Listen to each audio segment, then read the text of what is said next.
ദൈവത്തിൻ്റെ അതിപരിശുദ്ധ നാമം മഹത്വപ്പെടുമാറാകട്ടെ. നമ്മളിന്ന് വായിക്കുന്നത് വിശുദ്ധ ലൂക്കോസിൻ്റെ സുവിശേഷം 2-ാം അധ്യായം 6-7 വാക്യങ്ങൾ. അവർ അവിടെ ഇരിക്കുമ്പോൾ അവൾക്ക് പ്രസവത്തിനുള്ള കാലം തികഞ്ഞു. അവൾ ആദ്യജാതനായ മകനെ പ്രസവിച്ചു. ശീലകൾ ചുറ്റി വഴിയമ്പലത്തിൽ അവർക്ക് സ്ഥലമില്ലായകയാൽ പശുത്തൊട്ടിയിൽ കിടത്തി. ദൈവമേ, സ്തുതി നിനക്ക് യോഗ്യമാവുന്നു. ബാർക്കുമോ.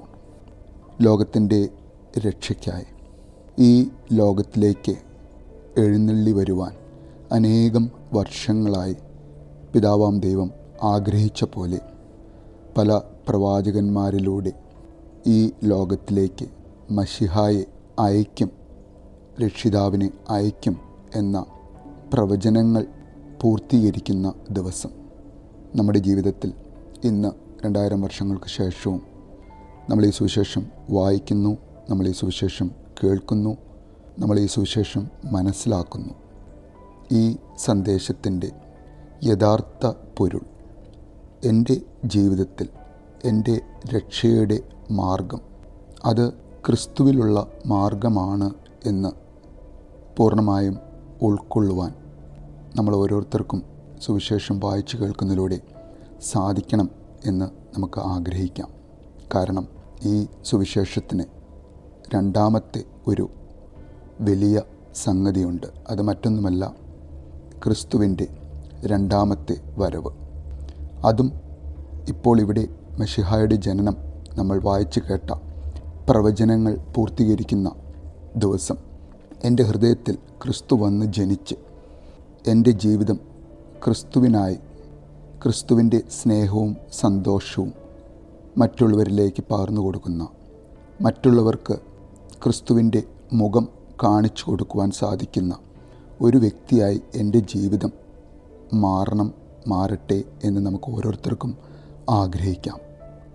അങ്ങനെ നമ്മുടെ ഹൃദയങ്ങളിൽ ക്രിസ്തു വന്ന് ജനിച്ച് ആ ക്രിസ്തുവിനെ മറ്റുള്ളവർക്ക് കാണിച്ചു കൊടുത്ത് നമ്മുടെ ഓട്ടം ഓടി തീർക്കുന്ന ആ ഒരു ദിവസത്തിൽ നമുക്ക് നമ്മുടെ ദൈവം അരുളി ചെയ്തിരിക്കുന്ന, പ്രവചിച്ചിരിക്കുന്ന അവൻ്റെ രണ്ടാമത്തെ വരവിൽ അവൻ്റെ മുൻപിൽ നിൽക്കുവാനുള്ള വലിയ അർഹത അത് നമുക്ക് ഓരോരുത്തർക്കും അവൻ വാഗ്ദാനം ചെയ്തിരിക്കുന്ന അവൻ്റെ ഉടമ്പടി, ആ ഉടമ്പടിയിലേക്ക്, ആ ഒരു പ്രോമിസിലേക്ക് നമുക്ക് ഓരോരുത്തർക്കും നടന്ന് അടുക്കുവാൻ ഈ ദിവസങ്ങളിൽ, അവൻ്റെ ജനനത്തിൻ്റെ ഈ സമയങ്ങളിൽ, ദൈവമേ, ഇനി എൻ്റെ ജീവിതത്തിൽ ഞാൻ എത്ര നിൻ്റെ ജനനത്തിൻ്റെ ശുശ്രൂഷ, നിൻ്റെ ജനനത്തിൻ്റെ ആരാധന, നിൻ്റെ ജനനത്തിൻ്റെ ആ വലിയ സന്ദർഭത്തിൽ നിൻ്റെ ആലയത്തിൽ വന്ന് നിന്നെ സ്തുതിക്കുവാനും നിന്നെ ആരാധിക്കുവാനും എനിക്ക് എത്ര ആയുസ് നീ ബാക്കി വെച്ചിട്ടുണ്ട്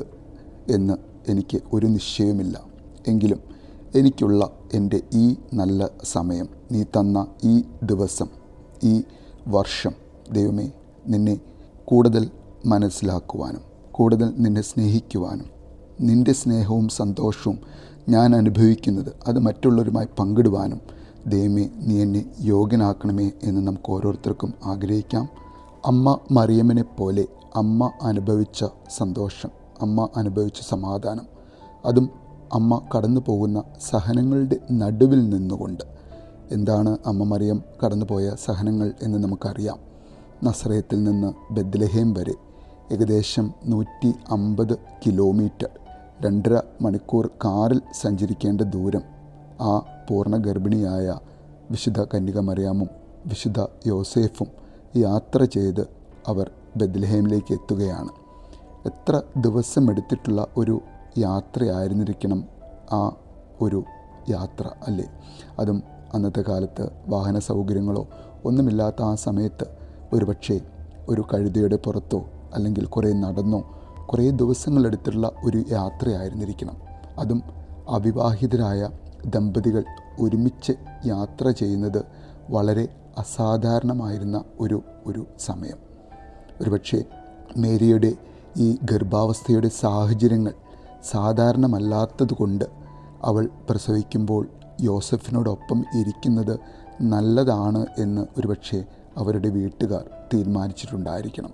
യേശു ജനിക്കേണ്ടത് ബെത്ലഹേമിലാകണമെന്ന് മിശിഹായിക പ്രവചനം മിഖായുടെ പ്രവചന പുസ്തകം 5-ാം അധ്യായം 2-ാമത്തെ വാക്യം നിറവേറ്റപ്പെടുന്ന ഈ സുദിനം, അമ്മ മറിയമ്മിന് തല ചായ്ക്കാൻ ലഭിക്കാതെ പോയ ആ കൊച്ചു മുറി ദൈവമേ ഇന്ന് നമുക്ക് ഓരോരുത്തർക്കും നമ്മുടെ ഭവനത്തിൽ നമുക്ക് ഒരുക്കുവാൻ സാധിക്കട്ടെ. നമ്മുടെ ഹൃദയത്തിലേക്ക് അവൻ ജനിക്കുവാൻ ആ സഹനങ്ങളിലൂടെ കടന്നുപോയ അമ്മ, ആ അമ്മയെ നമ്മൾ നോക്കി ദൈവമേ എൻ്റെ ജീവിതത്തിലും ഞാൻ സഹനങ്ങളിലൂടെ കടന്നു പോകുമ്പോൾ അമ്മ എനിക്കൊരു കൂട്ടായി, അമ്മ എനിക്കൊരു തണലായി, കുഞ്ഞു പൈതലാം ക്രിസ്തുവിൻ്റെ ആ മുഖം എനിക്ക് കാണുവാനും അതിൽ ഞാൻ സന്തോഷിക്കുവാനും നിന്നെ സ്തുതിക്കുവാനും നിന്നെ ആരാധിക്കുവാനും ദൈവമേ ഞങ്ങളെ ഓരോരുത്തരെയും ഞങ്ങളുടെ പ്രയാസങ്ങളിലും ഞങ്ങളുടെ വേദനകളിലും ഞങ്ങളുടെ സഹനങ്ങളിലും നീ യോഗ്യരാക്കണമേ.